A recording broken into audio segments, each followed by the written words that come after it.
In just 1 hour, a 50-50 deal suddenly became the biggest in history. Not a miracle, but a familiar tactic of Donald Trump. Sow doubt, then script a victory. But behind the performance are cold tax lines, silent factories, and workers out of jobs. As Japan accepts and Europe yields, should Canada continue to watch, or is it time to rewrite the rules of trade with the United States? Illusions, tactics, and the real price. There are political moments that leave ordinary people staring and quietly asking, is everything that's happening really for us? The taxpayers, the workers, the ones who keep this economy alive? One weekday afternoon, the President of the United States stepped up to the podium, flashed a victorious smile, and announced he had just signed the biggest trade deal in history with the European Union. Just hours earlier, he himself had claimed the chances of a deal were 50-50. No tense negotiations, no dramatic diplomatic turns, no tug-of-war between expert delegations, just a declaration. And the whole world was supposed to believe it had really happened. But behind the curtains of that stage, who's actually paying the price? Ordinary people like us don't get to sit at round tables with heads of state. We don't sign treaties, and we don't set tariffs, but we are the ones caught in the aftermath. A single mother in Montreal who imports European food for her small neighborhood cafe, a garage owner in Windsor who needs to replace a car part sourced from Germany, or an engineering student in Calgary interning at a manufacturing plant. All of them know, every time a great agreement is announced, the electricity bill, grocery prices, and operating costs seem to climb a little higher. To President Trump, trade negotiations don't appear to be methodical processes led by economic departments. They're theatrical performances designed to grab headlines. Emotions are the tools, television is the stage, and the people, unfortunately, become the captive audience, swept up in a ripple effect no one asked for. 1 minute, it's a threat of no deal. The next, it's a historic achievement, leaving trade partners in a fog of uncertainty. It's hard to trust a deal when the very person who announces it could revise its terms within days. Agreements lacking substantial commitments, with no clear timelines, no oversight mechanisms, no binding clauses, are no better than unsigned checks, waved in front of the other side to extract concessions. And when such deals are used as political weapons, no one knows how far they'll be weaponized. Every public statement becomes a policy pivot, and the consequences don't land in Washington's briefing rooms. They land in our shops, factories, and kitchens. Canadians have every reason to feel uneasy. If Japan, one of America's closest allies, still faces a 15% tariff despite pledging hundreds of billions in investment, how can Canada believe in any promised exemption? Any grand scenario could collapse with a single pivot from the president during his next press conference. The question is no longer, is there a deal or not, but rather, is our government preparing adequately for such volatility? In this whirlwind of unpredictability, the people yearn for something simple: stability. Not sudden price hikes from unexpected import tariffs, not supply chain delays, not job losses because businesses can't predict policy shifts. What they need isn't a political win to score points during an election season. It's a sustainable plan to protect the livelihoods of millions of families. We need more than declarations and fewer policy U-turns. We need deals built on principles and data, not emotions and media optics. Above all, we need a government that doesn't just react, but anticipates, defending our domestic economy from the shockwaves unleashed by those who once promised to be our partners. A real deal doesn't need to be live-streamed. It doesn't require stage lights or clickbait headlines. What it needs is quiet but lasting recognition from those who feel every small shift in prices, jobs, and futures. Canadians aren't asking for anything extravagant. They only hope that when their government speaks, it's not the echo of a magic trick, but the voice of someone truly standing on their side. Canada's different path. There were no fireworks, no grand declarations from the Prime Minister's balcony, just a brief, composed press conference amid the chaos of trade wars. But that very composure said it all. Canada would not sign in haste. While President Trump kept surprising the world with special deals with Europe and Japan, Ottawa was choosing a different path. Slow, deliberate, and firmly refusing to trade national interests for uncertain handshakes. For many Canadians, this was more than a diplomatic decision. It was a signal that the government understood their deep concerns. The fear that a rushed signature could raise the cost of goods. The worry that a temporary concession might drag on for years. And, above all, the fear that the government would get pulled into a psychological game that ordinary people can't afford to lose. Look back. In just a few months, nations once considered America's allies had to accept imposed agreements, with heavy tariffs and vague investment commitments. Japan, with its industrial might and global reputation, still couldn't escape a 15% tariff on automobiles, a key sector in its economy. If such a powerhouse could be forced into a defensive stance, what would happen to Canada, so tightly linked to the U.S. market, if it hastily accepted those rules?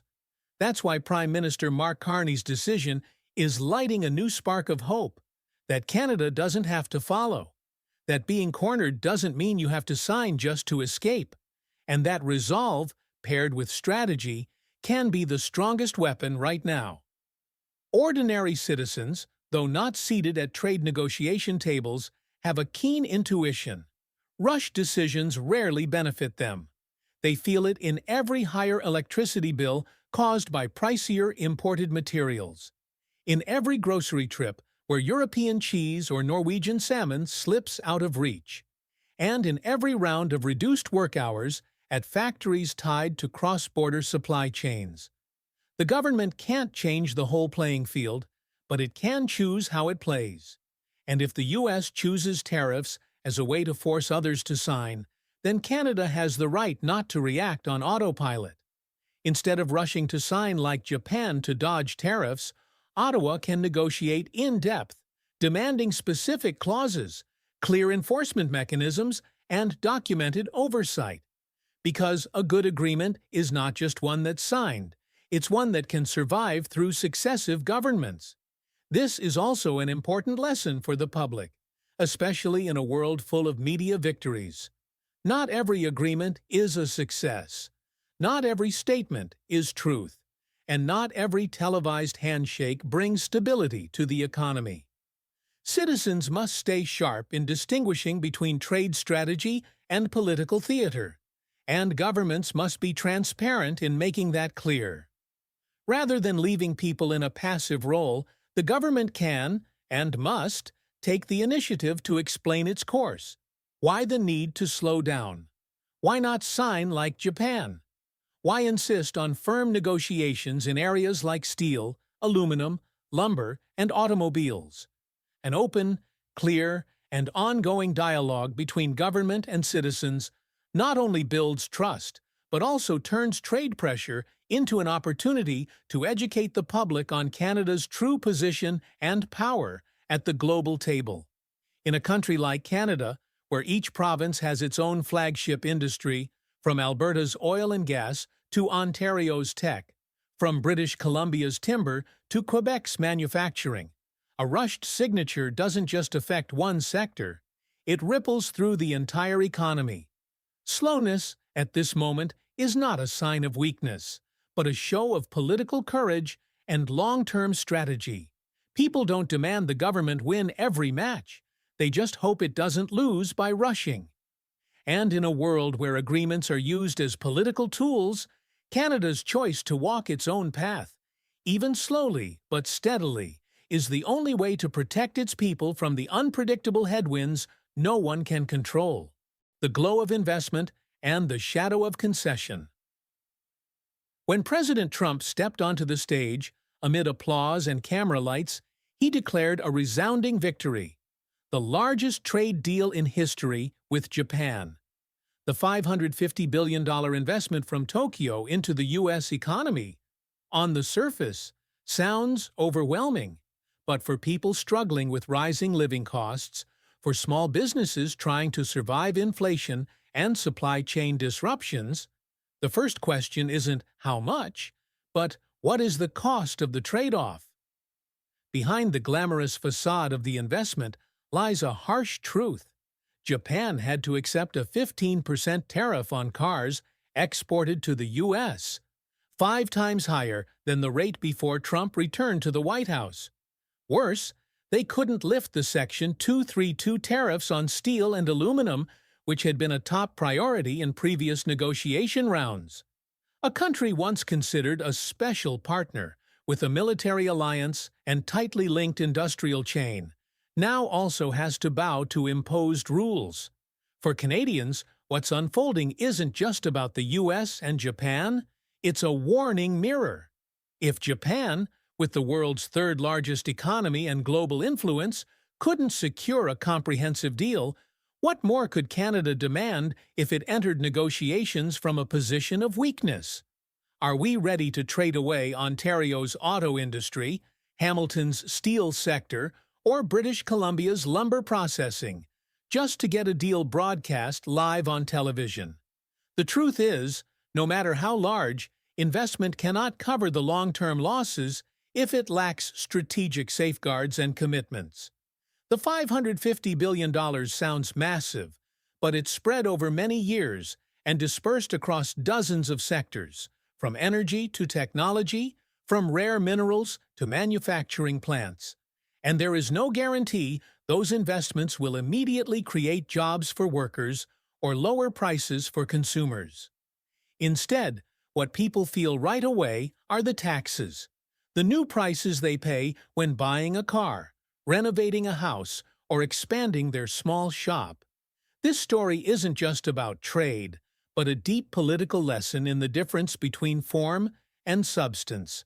A good deal isn't measured by the dollar figure announced on television, but by its sustainability, transparency, and real-world impact on people's lives. Likewise, an effective government isn't one that signs quickly, but one that dares to ask thoroughly, who benefits from this? And who is being asked to sacrifice? In Canada, we don't need investment fireworks to fill policy gaps. We need balance between attracting capital and protecting domestic production capacity, between global integration and supply chain autonomy, between open trade and job security for workers. And if the lesson from Japan is the cost of concession without guarantees, then it's time we ask ourselves, are we going down that path or choosing a different strategy? A strategy based on internal strength, where the government invests in clean energy, manufacturing technology, and regional supply chains, where key industries are modernized instead of abandoned during negotiations, and where citizens no longer fear that today's international cooperation becomes tomorrow's reason for unemployment. In a world where media can turn a memo into a historic deal, the public's clarity is the final line of defense against policy being swept into illusion. Canada doesn't need the largest deal in history. We need a deal grounded in reality, fair to workers, and resilient against the political winds from across the border.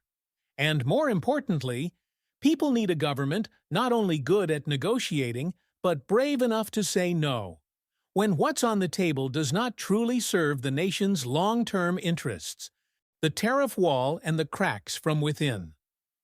No one thought a tax policy could make people on both sides of the North American border feel so distant from each other. But that is exactly what has happened.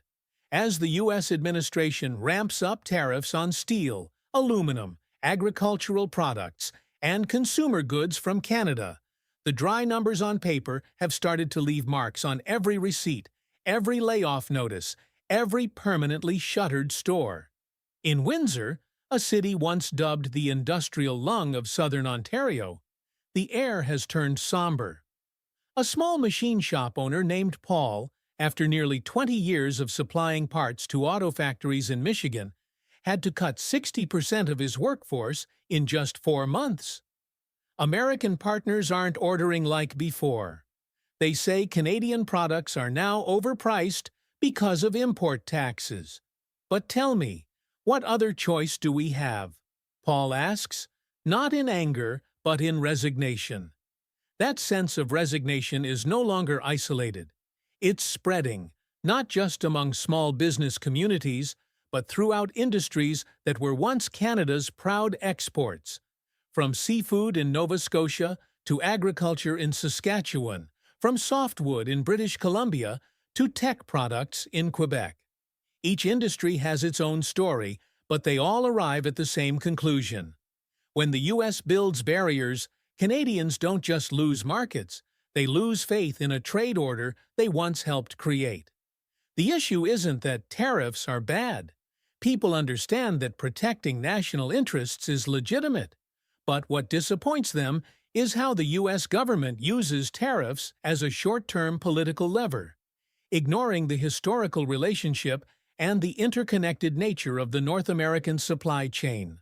A mother in Calgary, when forced to pay 20% more for a baby stroller imported from the U.S., exclaimed, "I'm not against competition, but this isn't competition, it's mutual punishment."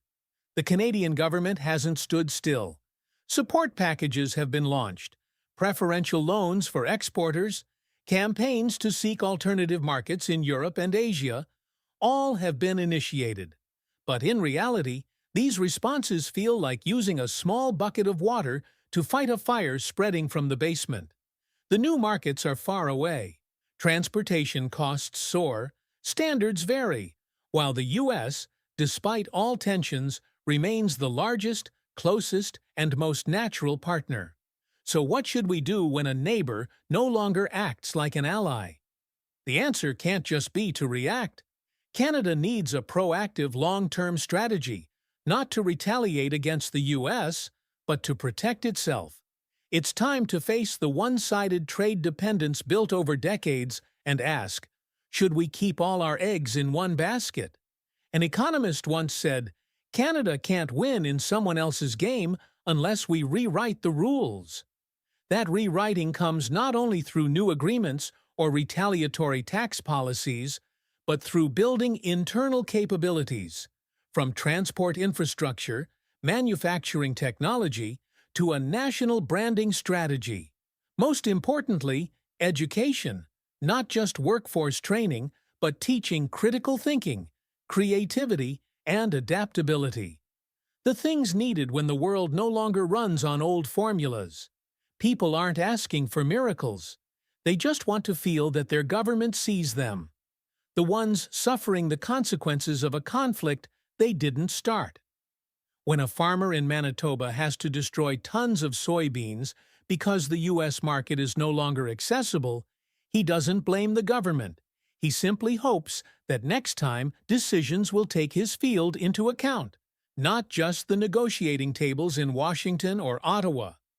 Tariff walls can be built quickly, but without cracks from within, from the awareness, unity, and initiative of both citizens and government.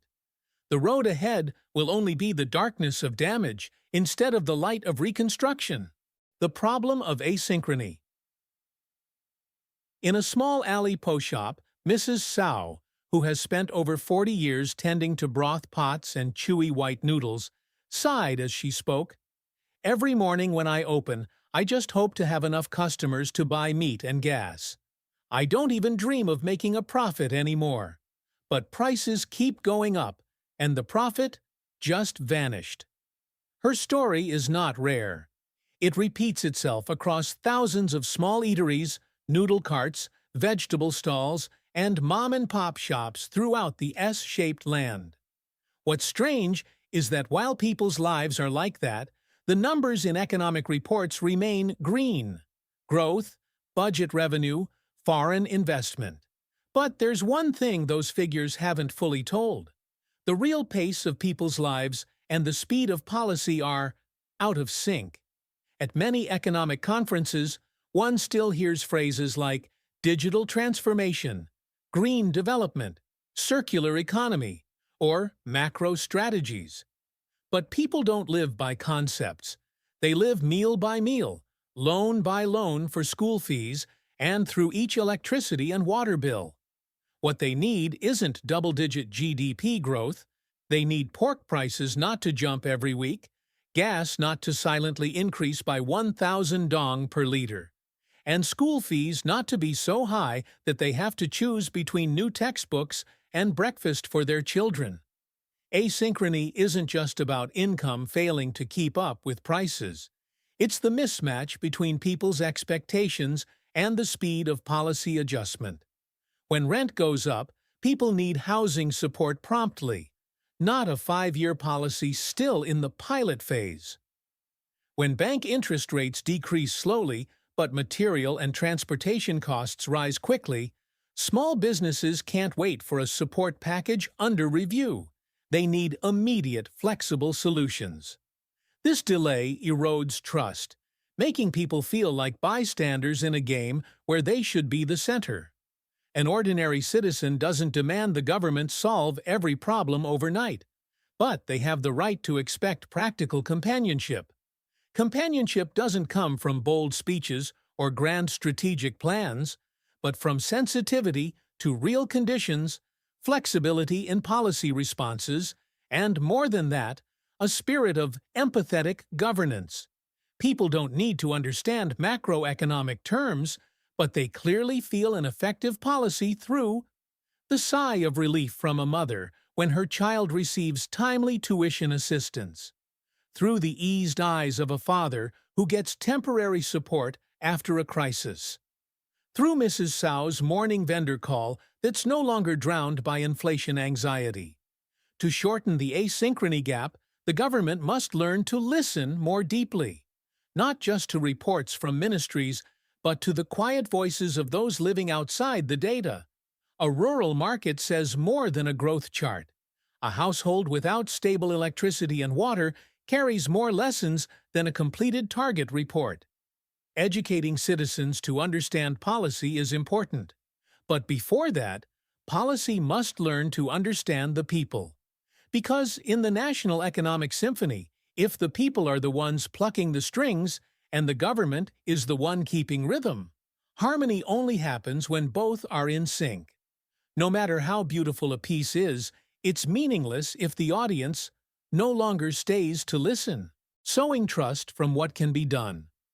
Now, in a boarding house near an industrial park, Huang, a 32-year-old garment worker with 2 small children, holds her monthly pay slip with trembling hands like scratching off a lottery ticket. Not because I'm excited to win, but because I'm afraid it's short. If it's short a few $100,000, my oldest has to stop tutoring. Short $1 million, and this month we eat only eggs and vegetables. That fear is not new, nor is it rare. It has become part of the emotional management routine for millions of manual laborers. But it shouldn't have to exist forever. People don't expect the government to turn rice into gold or factory wages into middle-class incomes within a year. But they do have the right to hope for realistic, relatable, and immediately doable changes, if there's enough determination and a willingness to listen to reality. For example, why not start with a truly affordable housing model for workers? Not distant, hard-to-access complexes, but adequate, clean living spaces near workplaces, with reasonable rents controlled by public land funds or state-owned enterprises. A stable home is not just a shelter, but the foundation for children to study properly, for parents to work in peace, and for trust in the state not to be eroded month by rent payments. Another practical solution is to reform the way subsidies are delivered. Instead of making people run through layers of paperwork for a few dozen thousand dong in electricity support, why not integrate subsidies directly into utility bills so that help arrives at the right time, right place, right people, without burdensome extra documentation? A seemingly small action, but one that can do something big, restore dignity to the concept of social welfare. In education, rather than annually, gradually reforming textbooks in ways that leave parents breathless trying to keep up, let's start with a decisive move. Cap textbook prices, prioritize reuse, and make printing and publishing costs transparent. A child doesn't need a brand new textbook every year, but they do need shoes without holes to get to school. And their parents deserve a reasonable solution instead of roundabout explanations from the authorities. In transportation, people shouldn't have to wait for citywide metro lines to travel with dignity. The government can absolutely launch a zero-dong bus program for workers during peak hours in major industrial zones. The cost is nowhere near mega infrastructure projects worth trillions, but the social benefits are significant. Fewer accidents, less congestion, and most importantly, reduced daily financial strain. As for healthcare, a small but practical action would be, instead of spreading investments thin, raise the quality of services at ward-chi commune health stations. If each citizen can receive care from a qualified doctor without having to pull strings to be prioritized, trust in the system will grow from there. Don't wait until people have to take out high-interest loans to be hospitalized before discussing digital healthcare transformation. All of these solutions require no magic. They only need one thing: political courage and goodwill to act. Not at the level of thousand-page strategies, but on a human scale, where each family measures survival by the price of a kilo of meat. The people have never asked the government to do everything for them, but they do need to see, in every small decision, their presence taken into account, whether they're a worker, a lottery ticket seller, a truck driver, or a single mother. When people feel they are counted, they will continue to believe and be willing to walk alongside. And that is the true beginning of a developed nation. Not only through speed, but through compassion with each step forward. The luggage for the future. When the people need a responsible vision. No nation can build a sustainable future if it forgets the quiet voices of the middle class, gradually wearing thin, retired workers, struggling with prescriptions and electricity bills, or the young stepping out of university gates burdened with student debt and a vague future. In this era of constant global economic turbulence, what the Vietnamese people expect is not merely plans announced in the newspapers, but a concrete, responsible vision, one that speaks to every person and every real life being lived on this land. The lessons of recent years are not just about the contraction of production or soaring prices, but about the widening disconnect between macro strategies and the micro lives of millions. When a garment worker in Nam Dinh loses her job because the factory cuts back on export orders, when a family in Binh Thuan hesitates to grow more rice for fear of having no buyer, and when a repair shop owner in District 12 quietly closes down because electricity costs have exceeded endurance, those are not just economic fluctuations, but fractures in the nation's trust. So what kind of vision do we need? First, a people-centered vision, not as a slogan, but as a value system guiding policy. It's time to stop expecting people to adapt to risks, from medicine costs, tuition fees, to daily expenses, while economic plans keep chasing optimization of indicators. A truly developed nation must ensure that no one is left behind just because they can't afford hospital bills, extra classes for their children, or reinvestment in their small shop. Second, a vision that is critical and courageous, one that dares to face the failures of the current model. Investment support policies can not only cater to big businesses, while millions of individual household businesses, which account for over 60% of informal livelihoods, remain excluded from credit ecosystems, insurance, and capacity upgrades.